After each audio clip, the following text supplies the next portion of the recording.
Today we are celebrating International Day of the Girl Child. It is dedicated to empowering and uplifting girls around the world. The theme for this year is Girls' Vision for the Future. We'll definitely be exploring the dreams, aspirations, and challenges faced by girls today and how we can work around to create a brighter tomorrow for them.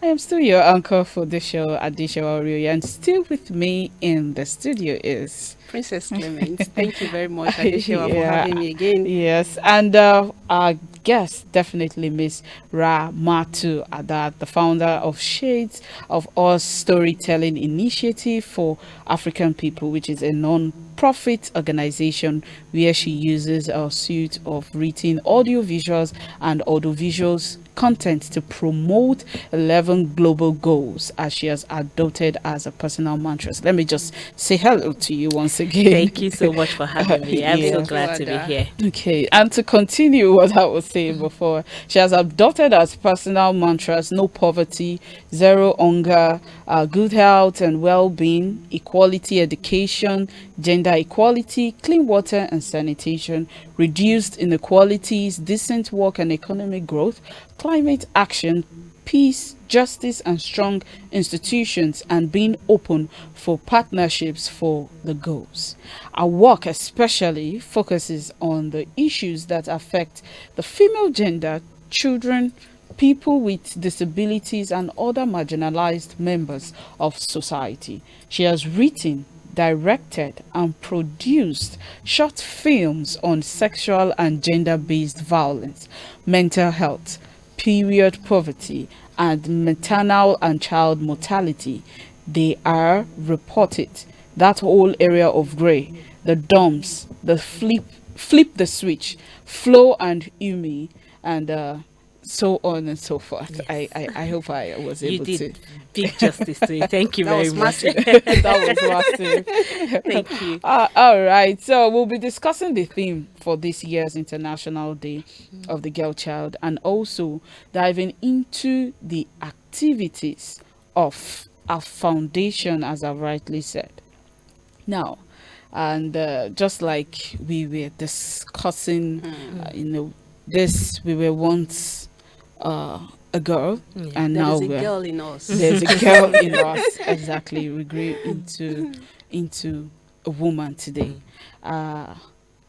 What can you say is about today as we celebrate it? Also, today is a very important day, and every year we are really proud to celebrate young girls, especially because young girls many times are ignored, or the things that are assumed of young girls. And so when the very first International Day happened for girls, it was something that every woman was excited to do. For those who were not celebrated when we were girls, it was an opportunity to celebrate it, to pay it forward and celebrate girls and remind them that we are as important, as amazing, as powerful as we can be. So it is my joy to actually encourage young girls that, oh, I see you, I am proud of you, you're going to be great, you're going to be wonderful, because we didn't have that growing up. To now be able to do that for girls who are coming after us is such a glorious thing for me. Oh, Thank you very much. And that concerning your portfolio, Yes. I think we need to that's celebrate massive. you after now. That's That was massive. huge. That was huge. I was Let's about saying celebrate that was especially. massive. Thank you so And much. that is Stop quite, anointing. yes. Thank you so very much. much, Ada. So, what can you say about the theme for this year's celebration, which says Girls' Vision for the Future? Oh, so the future of any child first is important. A good country ensures that all its children have a good future. They have education, they are safe, they are able to grow and become who they want to be, and then they can also contribute to their countries. Now, for girls in particular, we tend to build their future from an early stage, want to be mothers, want to be wives, and that's usually what we tend to focus. And there's nothing wrong with being a mother, there's nothing wrong with being a wife, right? But women can be more than that. And if this is your choice, that I want to be a wife and a mother, kudos to you. if the next girl does say, okay, I want to be a NASA pilot, I want to go to the moon, it should also be good. Good, yes. So the future that we envision is that every girl can choose what she wants to be. That's the biggest thing. The ability to say, I am me, and this is who I want to be. Growing up, my parents didn't really stress us, whatever you wanted to be. And I was always saying, I want to be a neurosurgeon. It was easy to say in the mouth. I said, I want to be a neurosurgeon and things like that. But for the longest, and my parents let us, whatever you thought in your mind that you wanted to be, the one thing they would require is, are you willing to put in that work? And I'm really proud of my parents, that my father is really traditional. My mom is more traditional than my dad, but they were willing to say, okay, choose your path and then go after it. They were willing to support us. So as a child, I was able to find myself. I was acting when I was a child. I wrote my first script. I was 8 years old when I wrote my very first script. That was commendable. And it was interesting to do. And I didn't know a lot of things, but my parents were pushing me. And because they did that, so I do production, film production in my house. My immediate younger sister is an engineer. The youngest sister is a lawyer. And it's like, okay, everyone was allowed to find what worked for them. And that's, for me, is one of the things that I look for girls, for their futures. Choose the path that works for you, as long as it's not crime, as long as it's not trying to hurt other people. Let people find themselves. One of the stories that has really inspired me is the women who they were called computers originally for NASA, for the first landing on the moon. Their story was rarely ever talked about, but without their calculations, the landing on the moon would not have been possible. So allow girls choose whatever they want to be: neurosurgeon, pilot, you want to go to the moon, you want to even just do makeup, you want to do content creation, you want to sit down at home and relax. Whatever you choose. We now have female DJs. Yes, it used to be the male. It used to be most fields used to be male dominated. And now we have. There's something that UN started around 10 years ago where they said women belong in all spaces. Yes. Almost every week on Shades of Us, we're able to share that. We say women belong in all spaces. If you see me during productions, I'm usually behind the camera, rarely ever in front of the camera. So because I understand my filming process, I try to understand the behind the scene things. I'm behind the camera, I'm working the camera, setting my lights, doing this. And for the longest time, these were fields that you only saw men at. Even when women were directors, they tended to say, okay, this is the shot I want. Even the minor. Yes. But now you can see a lot of women doing cinematography, a lot of women doing the rigging, taking all of these things, logging them themselves. Yes. And so it is, for me, that the desire of any parent for their daughters, especially, is to have the ability to choose their path. They may change it along the way. They may decide, oh, this is not for me anymore. Like me, who wanted to be a neurosurgeon, and then when I went to university, I said, I cannot do medicine, I will fail. And so, you need to find that, let your children find their path. And if they find their path, if you give them the right morals, the right teaching, the right understanding, they can be whoever they want to be in their futures. Thank you very much. And, I think, to pick out from what she said, our parents are actually out of those few percent of parents that, okay, you have dreams, you have aspiration, fly, just go ahead, flourish. Let's give you the word. So far you're ready to put in the work. And a lot of women, especially in this part of the world where we are, it's only you're meant to be in certain spaces, and which has actually brought a lot of how will I put it, you can see that it's not like moving forward like the developed countries, of which they've discovered, like, oh, women has more to give in the society. Women has more. All they just need is give them the tools they need, give them the support, collaborate with them, and they are going to fly and they are going to be better. So to parent out there, I just hope and I pray that I see that. But I think I'm part of. I like the fact that I'm part of this generation, because you see even younger parents that said, "Oh, my child," they are not picking what they feel. Oh, this is male dominated. That is what their girl child. They want their girl child today, and they are ready to put everything that it takes. And to me, I feel that is growth. That is the essence. It's a huge growth, and I think I needed to talk about this a little bit. That, you know, when we advocate for inclusion for women, children, people with disability, people say, you're just throwing words into the air. But to be very honest, things have changed 100-fold. It's true. From even 50 years ago. It's true. When my sister was going into engineering school, she was one of 3 girls in a class of over 150. She was one of 3. And people thought, she would drop her because mechanical engineering is tough. It's tough. But she was one of the top people in her class because she was willing to put in the work. And so it's knowing that, see, 50 years ago, my sister may not even have gotten the admission into that class, yes. right? Yes. And today, my sister can create mechanical technologies and open spaces for other people. I watched a video recently where a woman, she's one of the leading voices in AI, the AI development, and she was talking on a panel, and what she said is, look, we've been doing this for so long, but we do not negate the fact that barely 20 years ago, the tech space was almost 100% male dominated.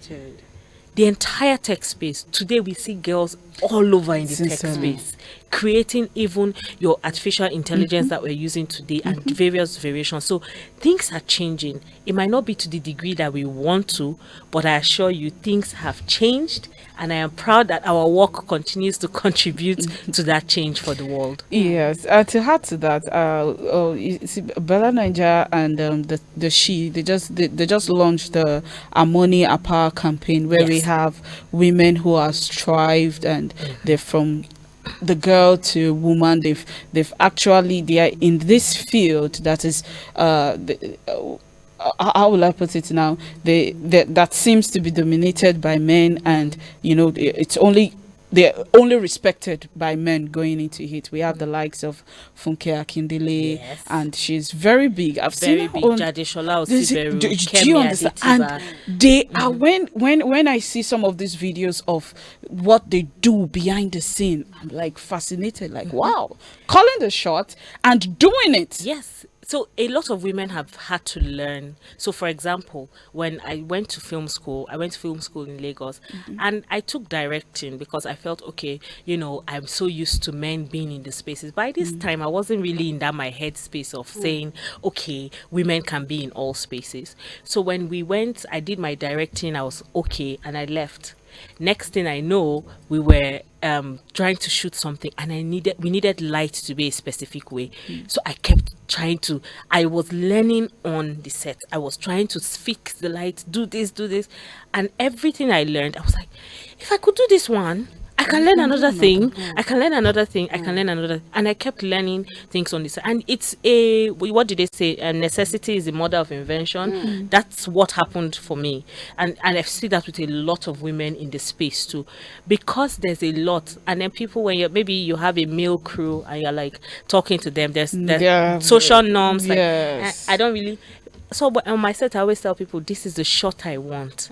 And if they're not giving me, I try to demonstrate that this is the shot I want. And so they're like, oh, okay, this girl knows what she's doing. And what she wants. And because of that, it earns a sort of respect also. That, okay, this person knows what they're doing. It's not that she's just a girl, but she knows what she's looking for. So it makes it easier for work to happen. Thank you very much, Ada. This is so beautiful. Thank you. Thank you for this contribution. This is to say that being a girl child is not a disadvantage. That you are a girl does not limit you from achieving or attaining any level of success in life at any capacity. Whatever you think of, you can do it. And that is one thing, again, the world is trying to kick against when you say whatever a man can do, a woman can do even better. And you see the male folks will be like, no, no, no, no, no, what is this? What is this feminism of a thing? No, the point there is this. You don't focus on the negative.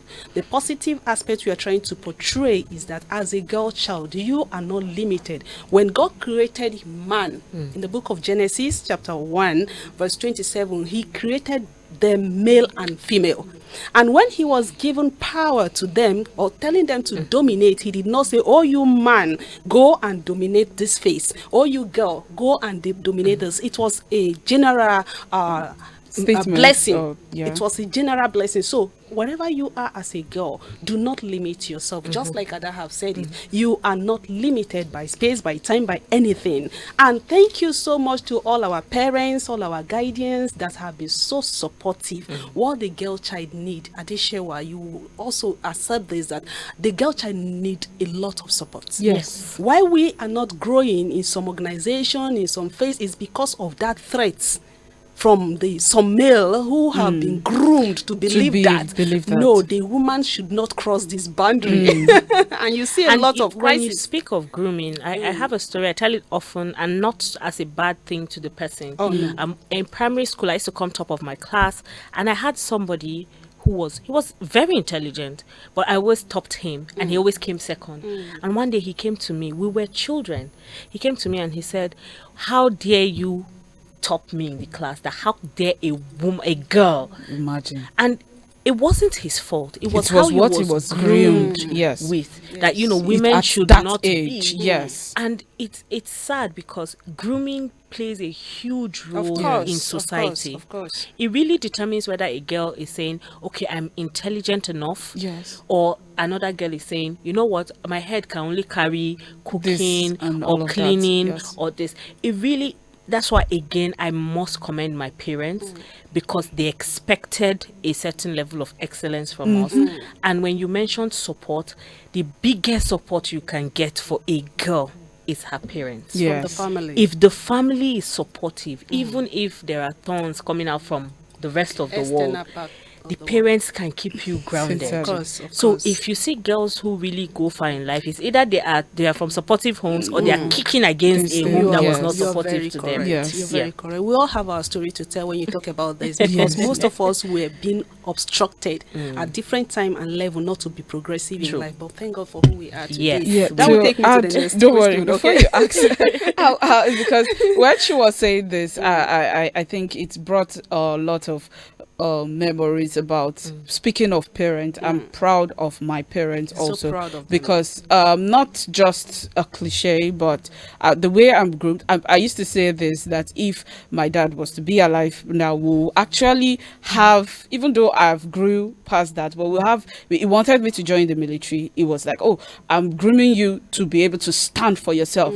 You are my first child. He would tell me, you are my first child, so you don't get scared with don't let any man. That's what you say. Don't let any man be. So when I do some things, my mom already knows that is she and her dad, like he knows, like, don't you take your stand and tell them what you want. You don't have two head than any man. You don't add any two head. Be the top of your pair. So I think women need that. I did not bring you to this world to just come and say you want to you want to be you want, what do you want? What do you want to do? What do you want to learn? And I see him, before he left this world, I see him projecting himself like, okay, I'll talk to these people for, is this what you want? Are you okay with this? Okay, you can learn this. Anything I want to do, he's already always ahead. So I think it brought that memory, and I'm proud of May him. your soul rest in perfect peace. Like my dad, it was the same fate. I enjoyed everything.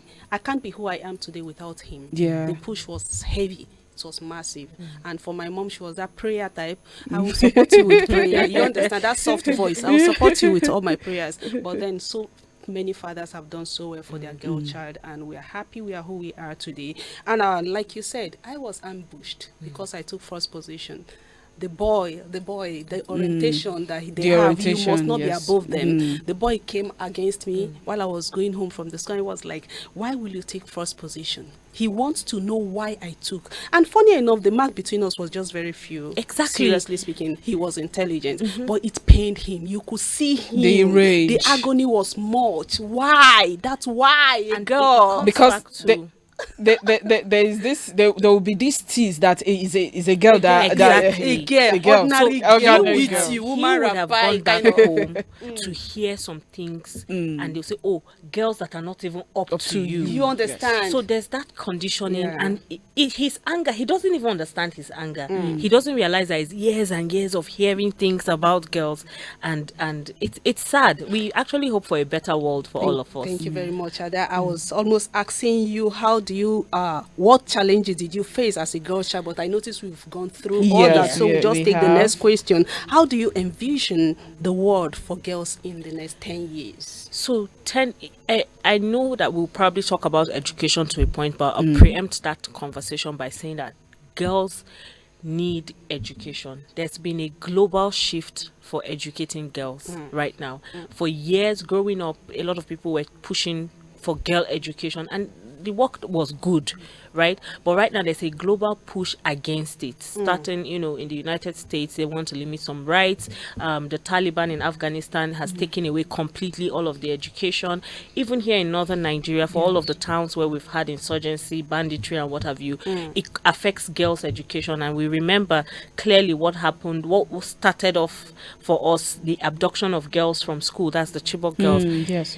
So the idea for me is that we should have safety for girls, education for girls, so that they can choose whatever they want to do. I might sound like a broken record when I keep saying so they can choose. But a future where girls are educated is a future where girls can contribute. I think a lot of people don't consider that aspect. That education, proper education, quality education is not just about getting people to know their rights and what have you. It's also there's the flip side, which is to contribute to society. My contributions to society is important. It might be small, but it is a contribution to society. And again might sound like a broken wall, but I love the Nehemiah story when he talks about building the wall. And the idea of that is that as long as we are building our bits, we would contribute to the larger wall. And so if girls have education, if girls have a good future, they're able to choose their lives, girls would contribute better to society. Many nations that are better today is because everyone is contributing. They're New Zealand, imputed in that role they want them to thrive in. You see New Zealand, you see Rwanda, you see Australia, they are so big on all their citizens contributing to their national development. That is how it's And supposed so to be. they improve as a nation. But if we limit the people who are contributing to our national development to only men, or to some cadre, again, when you talk about the intersectionality, if you're from a rich home, you might have better access, Yes. and then if you're from a poorer home, you might have worse They access. stick So they stick to there's a lot. classism in this. There's so much. So, but for me, in 10 years, I want to see more women changing laws, and I'm in that place where I'm especially on the law and changing Aspect. bit. You know that today a lot of women cannot travel with their children out of the country without the permission or approval of their husbands. A lot. So these are laws that, if I am human enough to vote, to be Then used to get you in office, why am I not human enough to make the decisions that affect my own life, to travel by myself, to take children by myself, to do things by myself? So there are so many things about our laws that are not fair to women. There's abuse that is not covered well, and now there's a push. They're trying to remove the Violence Against Persons Prohibitions Act that was used to protect especially women. So we need to keep pushing for the laws to be better for all of us. If I know that Nigeria protects me, I would give Nigeria my best. All. It is natural. It's why till tomorrow the Americans, they go anywhere and they say America is the greatest nation in the world. In terms of so many indices, they are not. New Zealand, that has all of these very good indices and what have you, they don't even shout as much as Americans, but they believe that their country will protect them. would treat them well, would carry them forward. So if we also have a Nigeria that treats us well, girls included, we would contribute our best also to our nation. So I want to see a Nigeria where girls have education, where they are safe, where they can contribute, and that equality. I know a lot of people don't want to hear it, but that we are allowed It always causes access. this trigger. We are allowed access to equal opportunities. Okay. Thank you very much, Ada. There's a comment here that says 1 in 5 young women aged between 20 and 24 years were married as children. Yeah. And nearly 1 in 4 partnered married adolescent girls have experienced sexual or physical abuse. That will take us to the story I read earlier on the Punch newspaper, page 4. Lebanese jailed 14 years for sexually exploiting 2 teenage girls. Now, how can we prevent and respond to sexual violence against the girl child? First and foremost, I always say this: preventing sexual violence against anyone is a collective duty, but especially for young girls, because many times young girls cannot speak up For themselves. for themselves. So it is our collective duty. You know, when growing up, if you were my neighbor and I had, you were my neighbor and I had my child and I was not there, you can correct Of course, that you child. can. There's been a shift where people are like, mind your business, mind your business. I don't want to really know. It's not my business.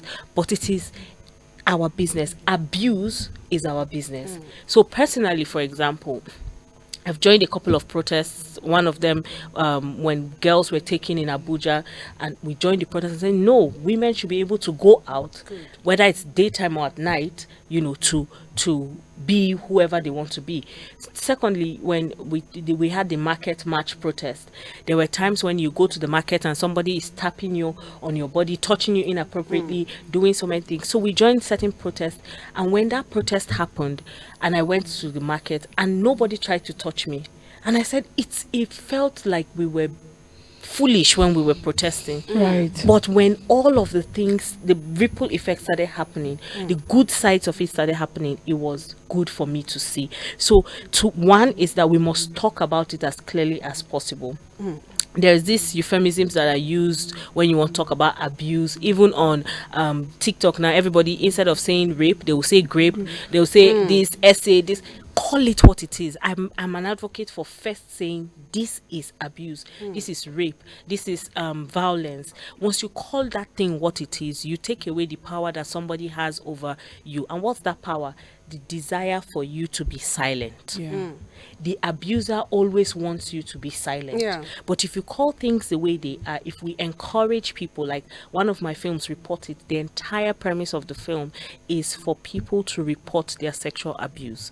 And because we have places that if you're sexually abused, women especially, girls especially, are blamed. What were you wearing? What did you go to do there? We have cases of not even what they are wearing. Yes. Even in just children. It's a triggering conversation. Yes, it is. And so we need to get to that point where we are saying, if somebody says, oh, I was abused, right, that you stand up and say, what can we do about this? to the abuser. Again, I talk about my mom with so much, and I've come to that point where I've taken the shame away from saying I was abused. As a child, I was abused, and the moment I went to my mom and I said, Mommy, see what happened, my mom did not ask questions. She just called my father and said, let us go. It was a case they went, reported. The only reason it died off was because, again, our systems were not. It is very bad. Yes. Not to cut you short, but viral. We have a viral story of which I might not actually give insights much, but we know a particular male-dominated field that she was actually abused. She mentioned the names of these men, but what was the end result? She was dismissed. Oh yes, I know that. I know the story. She called them out, and this is 1 out of 1,000 women that she could face them, not minding the backlash that she will get from even with. So our system is not even doing justice or I was speaking helping. 2 weeks ago at a webinar, and I told they were talking about how to prevent sexual abuse, especially in humanitarian settings. And so someone asked me a question and said, you have emphasized talking, using stories or telling it as it is, but what about the consequence? And I said, first, before you get to a point where you want to say, I want to talk about it, you need to put all your cards on the table. Of course, yeah. I said, before I talked about abuse, as much as I knew it was not my fault, as much as I knew it was something that was done to me, there was still that culture of shame that stayed with me for a long time. My mother will never talk about it. Today that we are talking, she will never talk about it. But for me to get to that point where I was able to talk about it, I was at the point where I didn't care what the consequence would be. The same lady who did that, the story you just told, she got to the point where she did not care Yes. what that consequence will be. It is not easy. Let me put it out there. Reporting abuse is not easy. It's not. Some people, in fact, sometimes it's your closest family who gaslight. will Yes, question who you. do that. Yes. They would not Or believe even you. abuse. Yes, but if you get to the point where talking about it is the thing you need to do, you need to no longer care about the That. consequence. Okay. For that lady, I when I saw her story, I was afraid because I was Yes. like, the people She's she- fighting it- against it's is a- much. It's fighting brick walls, Yes. not just one. and I worried for her, but I'm telling you that no matter what happens, she has set something rolling that she may not even know. Yes. But it's there. And then we need to also call out abusive behavior. If, for example, we're here, someone says something that is inappropriate to a girl, our question is, someone said, don't laugh. It's not funny.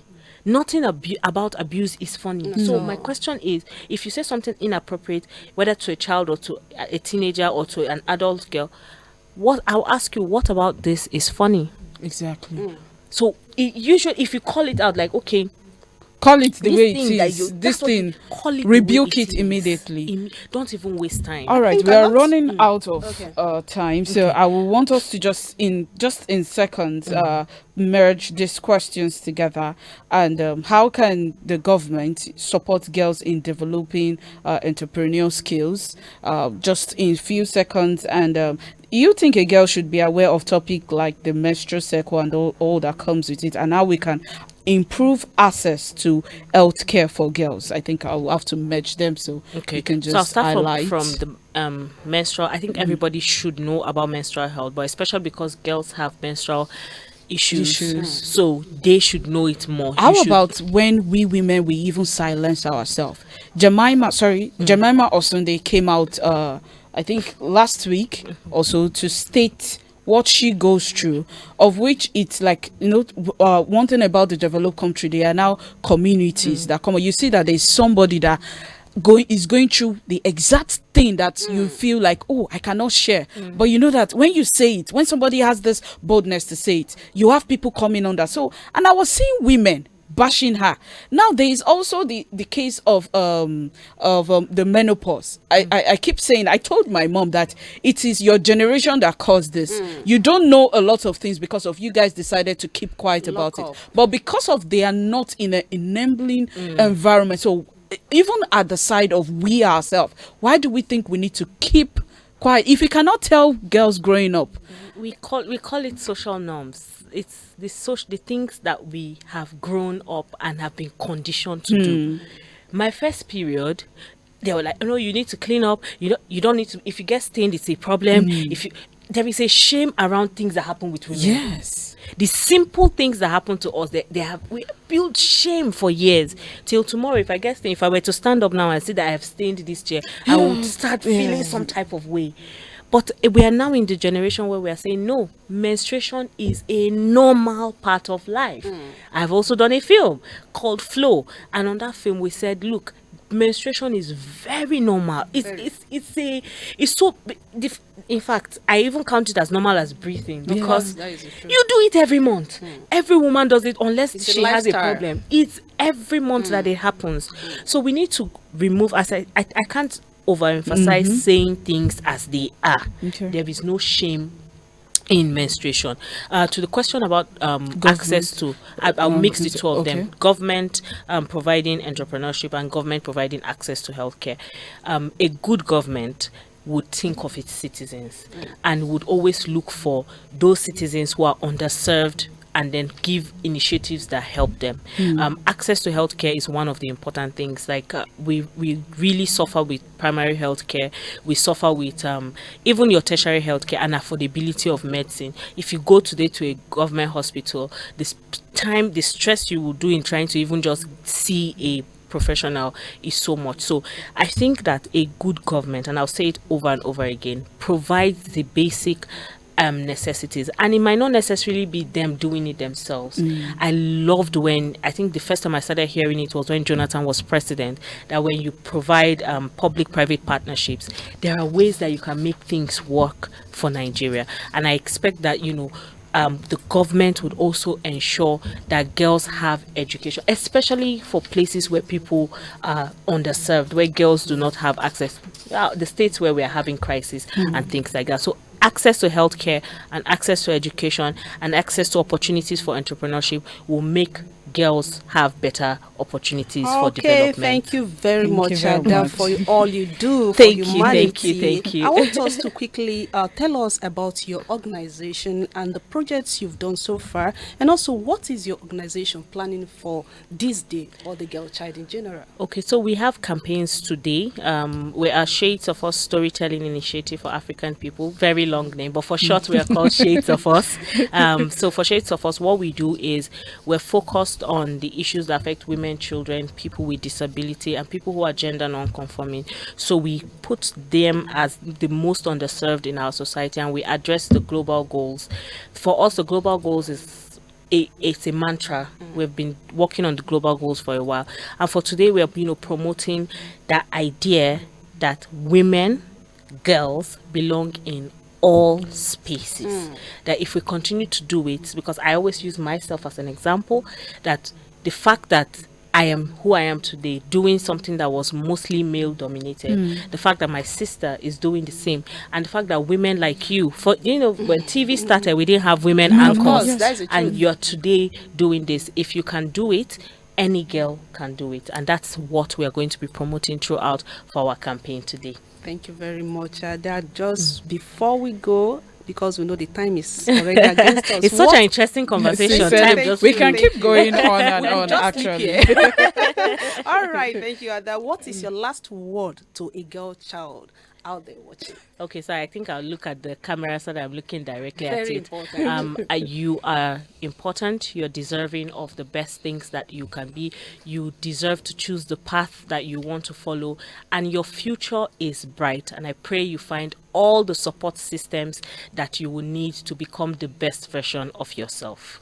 I'm sure you want to add to that. Yes, of course. I know she has really done well. But I would like to say this. As a girl child, you are the prize. You are not being groomed to get married alone like it was in the days of our foreparents. In our days, in this generation, you are the prize. Don't bottle up. Whatever your challenge is, speak out. And trust me, you will find one person that will embrace you. Somebody will support you to grow. And while you're trying to grow, there are many obstacles on the way. We are not going to tell you that there is no obstacle. We all went through this before we become who we are today. Before you get to the throne of success, whatever challenges that comes your way should not discourage you. It is just like an elevator. Keep moving forward until you achieve your dream. And to the world out there, to the male folks, thank you so much. A lot of you are the reason behind our success. Our success is a lot of you, our parents, are the reason we are up here doing the little and the best we can do. Please, to all the parents that has been shutting down the girl child, learn from those that has been supportive. Support your girl child, because when you build a girl, you're building the nation. Thank you very much, Adeshewa. All right, thank you for that. Just one question that just popped up, and I would like you to tell the people, viewers, how can they access what you do and for support, because I know every organization. How can they I am also really support? glad that you did that. Thank you. So our website is shadesofusafrica.org. So shadesofusafrica.org.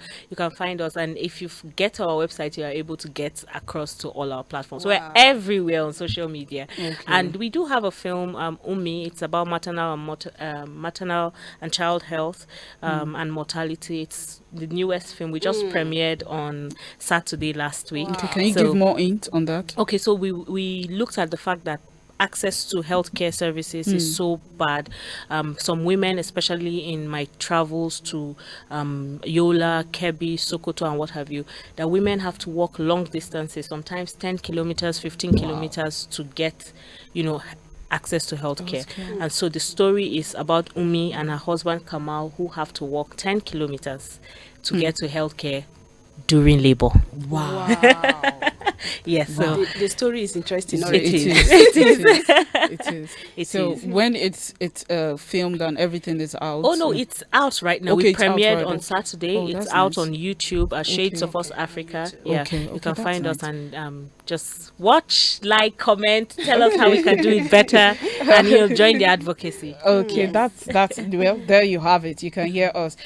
Shades of. Shadesofusafrica.org. If you reach .org. there, you'll find me. Okay, that's nice. So it definitely sounds, it is an interesting movie that one would like to watch. Now, we can't thank you enough. I enjoyed for my your- time here. for your thoughts. so much. We appreciate your contribution. We need more people in promoting and making this awareness, in this advocacy of this fight, because it is a fight. It's a battle. It's a battle. So I pray we come out winning at the end of the day. And in 10 years, I think we are doing well. Something massive. We are already on the pace, and it's going smoothly. Yeah. So, but I'm sure there will be more. We would have broken or won more battles before then. And to our viewers, we want to say thank you for being part of today's edition of Girls